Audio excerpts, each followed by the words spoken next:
Hallelujah, good morning. सूरज उदय होकर बहुत समय हो गया है। क्या आप उठ गए हैं? ऑफिस जाना है, स्कूल जाना है, बच्चों को तैयार करना है, कॉलेज जाना है, किचन में खाना बनाना है। क्या जल्दबाजी में है? कितनी भी जल्दबाजी हो, प्रभु को पहला स्थान दे। पहले मेरे राज्य और धर्म की खोज करो तो तमाम वस्तुओं को मैं तुम्हें दूंगा, प्रभु कहते हैं। हर चीज में सफलता देंगे। आइए प्रार्थना के साथ मनन की शुरुआत करें। महापवित्र परमेश्वर, प्रभु, जब हम आपको पहला स्थान देंगे, आप हमें आशीष देंगे, सफल बनाएंगे, यह आपका वायदा है। प्रभु, आपके वायदों को जानकर, परख कर, उनका अनुभव कर जीवन में जीने का अनुग्रह हमें दें। यीशु के नाम से प्रार्थना मांगते हैं, आमीन। अरे ये क्या कह रहे हैं पादरी साहब? हम परमेश्वर को कैसे परख सकते हैं, पूछ रहे हैं? सुनिएगा, स्वयं परमेश्वर कहते हैं, तुम अपने दशवांश को मेरे भवन में लाओ और फिर देखो या परखो कि मैं तुम्हें आशीष देता हूं कि नहीं। आकाश के झरोकों को खोलकर मैं तुम्हें बहुतायत की आशीष दूंगा, प्रभु कहते हैं। तो हम प्रभु को परख सकते हैं। यह परखना उनकी परीक्षा करने के समान नहीं है, बल्कि विश्वास के साथ आश्वस्त रहना है। प्रभु, आपने कहा ना, पहला स्थान मुझे दो, मैं तुम्हें आशीष दूंगा। आपको पहला स्थान हम दे रहे हैं। अब मैं आपकी आशीषों को देखना चाहता हूं। मैं जानता हूं, मैं आश्वस्त हूं, विश्वास करता हूं कि आप मुझे बहुतायत की आशीष देंगे। एक प्रकार से यह विश्वास की घोषणा है। जब हम ऐसा करेंगे, चमत्कार देखने पाएंगे। आज मंडे है ना, सोमवार है। कुछ लोगों की भक्ति अगले संडे तक खत्म हो चुकी है। अगले संडे को ही उन्हें प्रभु चर्च याद आएंगे। ऐसा नहीं होना। जिस प्रकार हर रोज हमारे लिए भोजन आवश्यक है, जिस प्रकार शरीर के लिए हर दिन 3 बार भोजन आवश्यक है, उसी प्रकार आत्मिक जीवन के लिए प्रभु का वचन उतना ही आवश्यक है। शरीर की ताकत के लिए शारीरिक आहार, आत्मा को आत्मिक आहार चाहिए, और वो है प्रभु का वचन। शरीर में है, इसीलिए हमें भूख लगती है। उसी प्रकार आत्मा में होकर जीने वालों के जीवन में परमेश्वर की तृष्णा होती है। धन्य है वे जो धर्म के भूखे और प्यासे हैं, क्योंकि वे तृप्त किए जाएंगे, वचन कहता है। जिस प्रकार हिरनी नदी के जल के लिए हाँफती है, मेरा प्राण मेरे परमेश्वर के लिए हाँफता है, दाऊद कहता है। जब हम अपने आप को विश्वासी कहते हैं, सुबह सवेरे उठने के साथ ही, आज मैं अपने प्रभु के लिए क्या कर सकता हूं, आज मेरे प्रभु को मैं कैसे महिमित कर सकता हूं, आज के दिन मैं प्रभु के सानिध्य में कितना समय बिता सकता हूं, आज के दिन प्रभु मुझसे क्या चाहते हैं, आज मैं प्रभु की इच्छा को कैसे पूरा करूं। एक ऐसी इच्छा, ऐसी चाह, ऐसी तृष्णा हर एक विश्वासी के जीवन में होनी चाहिए। जब यीशु मसीह संसार में थे, उन्हें भी भूख लगी। आइए मिलकर हम उस वचन को देखें। इसके जिक्र को हम मत्ती रचित सुसमाचार उसके 21वें अध्याय की 18वीं आयत में पाते हैं। भोर को जब वे नगर को लौट रहे थे, उन्हें भूख लगी। सुबह सवेरे वे नगर को लौट रहे थे। उसके बीते दिन उन्होंने उपवास किया था। पिछली रात प्रभु ने भोजन नहीं किया था, वे उपवास में थे। अगर हम उपवास ना भी करें तो जब सुबह उठते हैं तो हमें दोबारा भूख लगती है ना, क्योंकि रात में जो खाया वो पच गया है। यह एक स्वस्थ शरीर के लक्षण है। अगर आपको भूख नहीं लग रही, अगर आपका भोजन नहीं पच रहा, मतलब कोई ना कोई परेशानी है, कुछ ना कुछ बीमारी है, कोई इन्फेक्शन है, शायद फूड पॉइजन हो गया है, गैस्ट्रिक प्रॉब्लम हो सकता है। स्वस्थ व्यक्ति को भूख लगती है। कहा जाए तो भूख लगना एक आशीष की तरह है। भूख लगकर जब आप भोजन करते हैं, तभी तो उसका स्वाद आता है ना। जब हम वास्तव में परमेश्वर से प्रेम करते हैं, जब वास्तव में हम परमेश्वर के सानिध्य में जीवन बिताते हैं, तब हम में अवश्य ही उनके वचन की भूख रहेगी। अगर हम में आत्मिक भूख नहीं है, अगर हम में परमेश्वर के लिए भूख नहीं है, मतलब हम आत्मिक तौर पर अस्वस्थ हैं, आत्मिक रोगी हैं। जब प्रभु यीशु मसीह इस संसार में शरीर में थे, उन्हें भूख लगती है। जब उन्हें भूख लगी, अगर चाहते तो वे किसी से कह सकते थे, मुझे खाने को कुछ दो। पर जब वे चल के आ रहे थे, उन्होंने सड़क के किनारे एक अंजीर के पेड़ को देखा जिसमें पत्तों के सिवाय और कुछ नहीं था। मुझे भूख लग रही है, सामने ही अंजीर का पेड़ है ना, तो इसमें से एक दो फलों को तोड़कर मैं खाऊंगा। ज्यादा नहीं तो भी कम से कम थोड़ा बहुत तो तृप्त हो जाऊंगा ना। सोचकर प्रभु जब उस पेड़ के करीब आते हैं तो पूरे पेड़ में केवल पत्ते हैं, फल नहीं। पेड़ में चाहे कितने ही पत्ते हों, पत्ते चाहे कितने ही हरे भरे क्यों ना हो, लेकिन अगर उसमें फल नहीं तो उसका कोई प्रयोजन नहीं। आम का पेड़ जो है साल में एक ही बार फल देता है। करेक्ट, उसके सीजन आते ही वो फल देने लगता है। भले ही साल में एक ही बार फल दे, लेकिन पूरे साल के लिए जितना फल चाहिए हमें वहां से मिलता है। फूड स्टोरेज में स्टोर कर लेते हैं ना। देखिए, जब अपने जीवनों में हम प्रभु के साथ गहरे संबंध में होते हैं, जब प्रभु यीशु से जुड़े होते हैं, तब हमें फल लगने चाहिए, केवल पत्ते नहीं। आदम हव्वा जब पाप करते हैं, उन्हें ज्ञात होता है कि वे नंगे हैं और अपने नंगेपने को छुपाने के लिए कुछ पत्तों को लेकर उन्हें साथ में बांधकर वे अपने लिए एक तरह का लंगोट बना लेते हैं, एक तरह का स्कर्ट या फिर एक तरह की लुंगी या इस तरह का कुछ। पत्ता कितनी देर तक उनकी नंगाई को छुपा पाएगा? सूखने के बाद वो गिर जाएगा। आजकल हमारी हालत भी कुछ ऐसी ही है। भूख लगते ही तुरंत ही जो मन पड़ा हम खा लेते हैं। अब तो बाहर जाने की भी जरूरत नहीं, ऑनलाइन ऑर्डर करो, खाना घर पे पहुंच जाएगा। लेकिन जो आत्मिक भूख है वो शारीरिक भूख के समान नहीं। प्रभु हमसे फल की अपेक्षा करते हैं। यह वृक्ष जिसकी मैंने रचना की थी, यह वृक्ष जिसे मैंने लगाया, जिसे मैंने पानी दिया, पाल पोस कर बड़ा किया, अब इतना बड़ा होने के बाद क्या इसमें फल लगते हैं कि नहीं?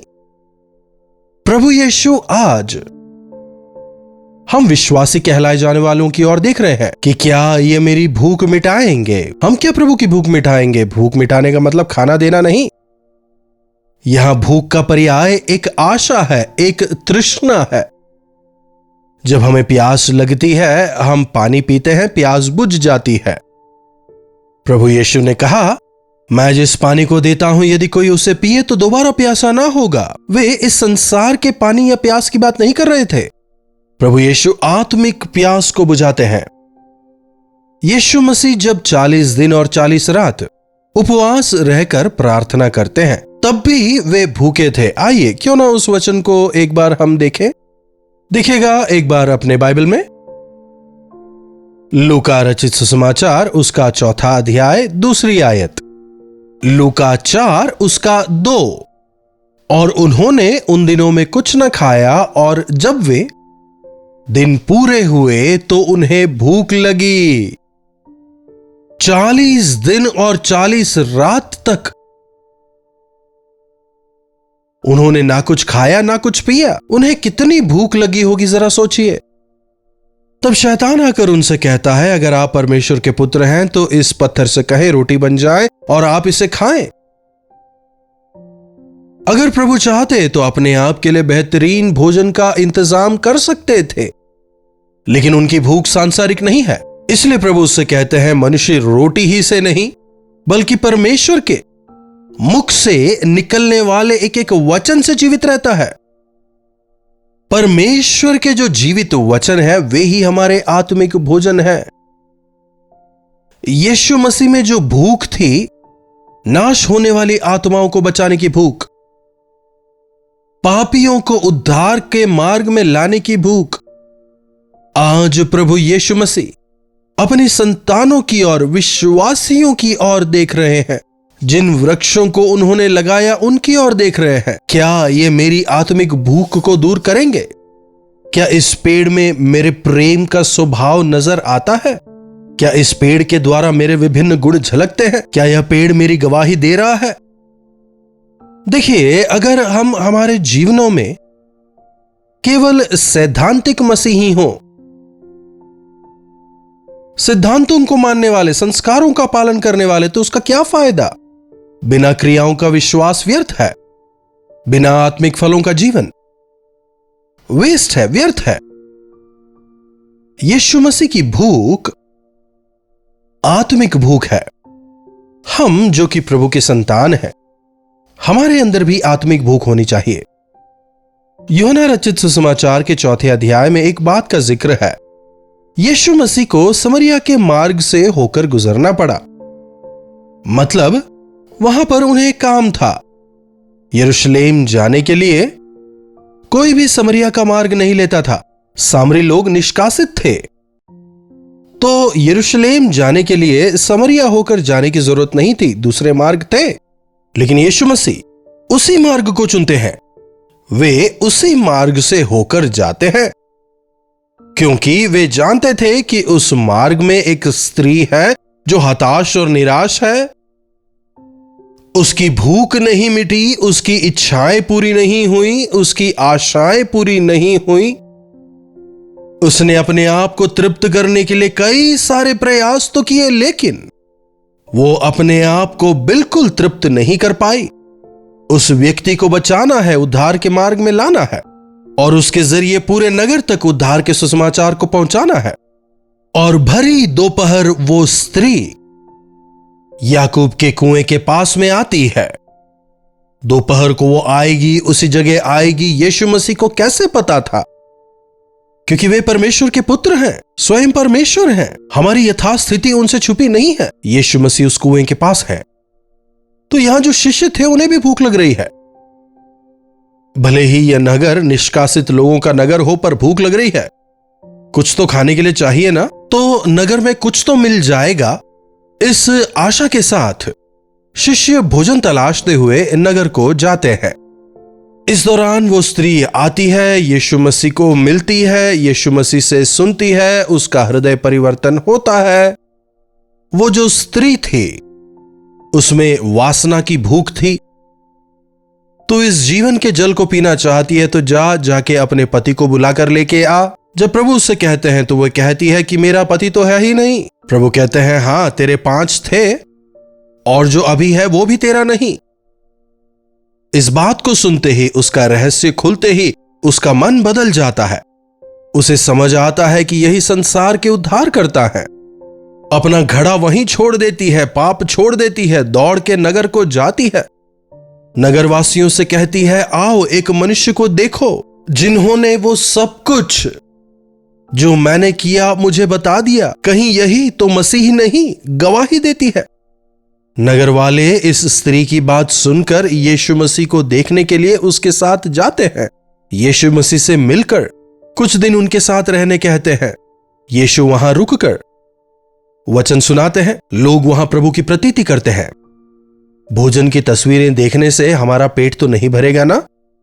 कई जगहों में आर्टिफिशियल फ्रूट्स वगैरह रखे होते हैं। उन्हें देखकर क्या हम तृप्त हो सकते हैं? क्या उन्हें लेकर हम खा सकते हैं?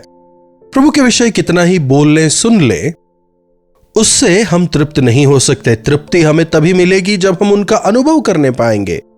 प्रभु के प्रेम का, उनकी सच्चाई का, उनकी करुणा का हमें अनुभव करना है, उनकी आवाज को सुनना है। इतने में नगर को गए शिष्य वापस आ जाते हैं। 31वीं आयत। इतने में उनके चेले उनके पास आकर उनसे कहते हैं, हे रब्बी, कुछ खा लें। शिष्य नगर में जाकर कुछ भोजन ले आते हैं। शायद शिष्यों ने खा लिया होता और यीशु मसीह के लिए पार्सल लेकर आए होंगे, तो उनसे भोजन करने कहते हैं। परंतु यीशु उनसे कहते हैं, मेरे पास खाने के लिए ऐसा भोजन है जिसे तुम नहीं जानते। उन लोगों से बात करते। प्रभु यीशु की भूख खत्म हो गई।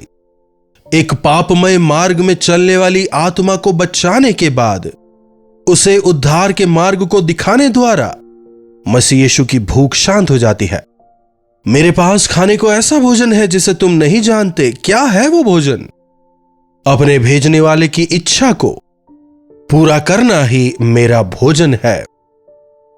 33वें आयत को देखें तो पता चलता है चेलों को कुछ समझ में नहीं आया। उन्हें लगा कोई उनके लिए कुछ खाने को लाया है।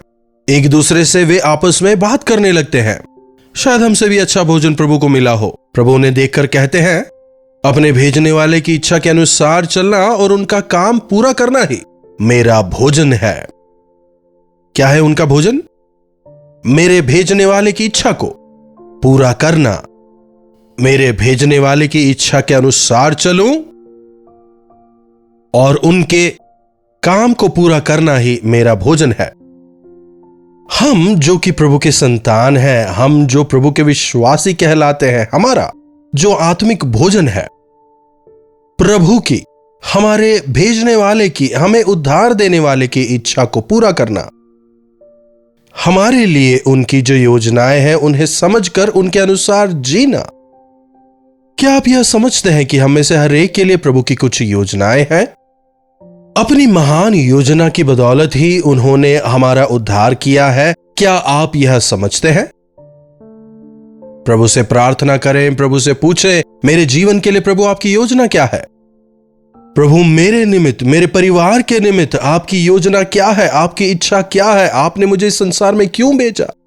उसे समझकर और उसे पूरा करने के लिए आप मेहनत करें, तब आपकी आत्मिक प्यास बुझने पाएगी। जिस प्रकार पौलुस कहता है, मैं उस पदार्थ को पकड़ने के लिए दौड़ा चला जाता हूं जिसे पकड़ने के लिए प्रभु ने मुझे पकड़ा है। हमारे जीवन के लिए मसीह की इच्छा को जानकर उन्हें पूरा करने के लिए हम बढ़ते चले जाएं। प्रार्थना। महापवित्र पिता परमेश्वर, प्रभु एक बार फिर से अपने वचनों द्वारा हमसे बात करने के लिए हम आपके शुक्रगुजार हैं। इस संसार में रहते हुए शारीरिक तौर पर हमें भूख लगती है। कहना गलत नहीं होगा कि इंसान का हर प्रयास इस पेट को भरने के लिए ही तो है। लेकिन प्रभु, जबकि हम आपकी संतान हैं, आपकी हमसे अपेक्षा है कि हमारी भूख आपके प्रति, आत्मिक बातों के प्रति और अधिक हो जाए। जिस प्रकार हिरणी नदी के जल के लिए हाँफती है, मैं परमेश्वर के लिए हाँफता हूं। प्रभु, होने दें कि हमारे अंदर आपको, आपके वचन को और अधिक गहराई से जानने की तीव्र इच्छा हो, तृष्णा हो। आपकी हमारे लिए क्या योजनाएं हैं वो जानने की आशा हो। प्रभु, हमारे प्रति आपकी इच्छाओं को जानकर उन्हें पूरा कर आपको महिमित कर जीने का अनुग्रह हम में से एक एक को दें। यीशु के नाम से प्रार्थना मांगते हैं, आमीन। अब हमारे पिता परमेश्वर का प्रेम, प्रभु यीशु मसीह का अनुग्रह, पवित्र आत्मा की संगति और सहभागिता हम में से प्रत्येक के साथ आज, कल और सदा सर्वदा बनी रहे, आमीन। प्रभु परमेश्वर की महिमा हो। अपने प्रार्थना विषयों को आप हमें 9884907779 पर व्हाट्सएप, वॉइस मैसेज या फिर टेक्स्ट के द्वारा भेज सकते हैं। हमें आपसे सुनकर, आपके बारे में जानकर, आपके साथ मिलकर आपके छुटकारे के लिए प्रार्थना करने में काफी प्रसन्नता होगी। आप भी विश्वास के साथ में निरंतर प्रार्थना करें, प्रभु चमत्कार करेंगे। क्या आपने हमारे नए कार्यक्रम क्या आप जानते हैं और सच्ची घटनाएं इन्हें देखा है या नहीं? अगर नहीं तो आप अवश्य देखें, क्योंकि कई लोगों ने मैसेज करके हमें बताया है कि इसके जरिए किस प्रकार से वे नई चीजों को सीख रहे हैं और किस प्रकार से इन कार्यक्रमों के जरिए वे आत्मिक जीवन में दृढ़ होकर बढ़ रहे हैं। तो इसीलिए आप भी अवश्य देखें और आत्मिक जीवन में बढ़ते चले जाएं। अगर आपने चैनल को अब तक सब्सक्राइब नहीं किया है तो चैनल को सब्सक्राइब करें और इसे लाइक और शेयर भी करें। तो आज मैं इन्हीं वचनों के साथ आपसे विदा लेता हूं। दोबारा मिलने तक प्रभु परमेश्वर का अनुग्रह हम में से हर एक पर बना रहे। कल्वरी दर्शन, ये है प्रेम के दर्शन, यीशु प्रेम के दर्शन।